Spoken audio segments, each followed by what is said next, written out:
Ulster-Scots poetry isn't always about rivers and mountains, not always about tragedy and trouble. Roy Ferguson writes his own stuff, like Jordan Muggy, who'll also appear in one of these clips. And Roy is from a different part of the world as well. Ulster-Scots language spreads its tentacles right across the country.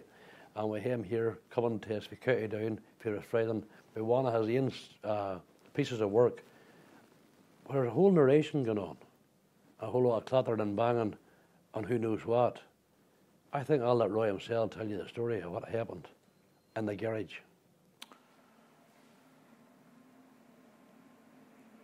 "You may hit it a scalp with a hammer," said me da, still scratching his head. "A scalp?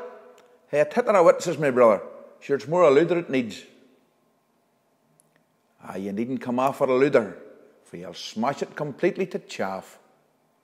And we haven't another year like it, so we'll need it to set the job off. Dinna fash yourself here, feller, for it's hardly gain to matter. You've footered here half of the evening. Get on with it. Hit it a blatter." So the hammer was tucked for the toolbox, and yin or twa practice swings made. And me da, he adjusted his spectacles. It was something atop his head. Then he swung and come off at a scalp, like he said in the first place he would. Then he hit it again with mere venom, but he couldn't get it to budge. "I tell you," says our fella crowing, "you're wasting your time with a scalp. You're licking about like an idiot. It's a looter, that's all that'll help. I told you before that a looter would break it and leave it no use for a thing. But maybe a dinner would get it to move," says me da. So he took a new swing. So he dundered and clattered and hammered and bait for the next 20 minutes or more. Then out came the pliers and spanners and vice grips, and he racked for another half hour. Then of course it was pitting the vice like, and the blade torch was lit and applied.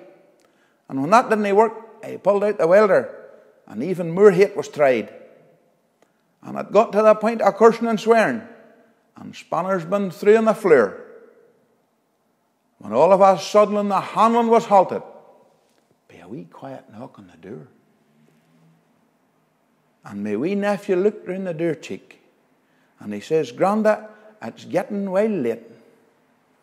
And my mummy has sent me to ask you, can you fix me roller skate?"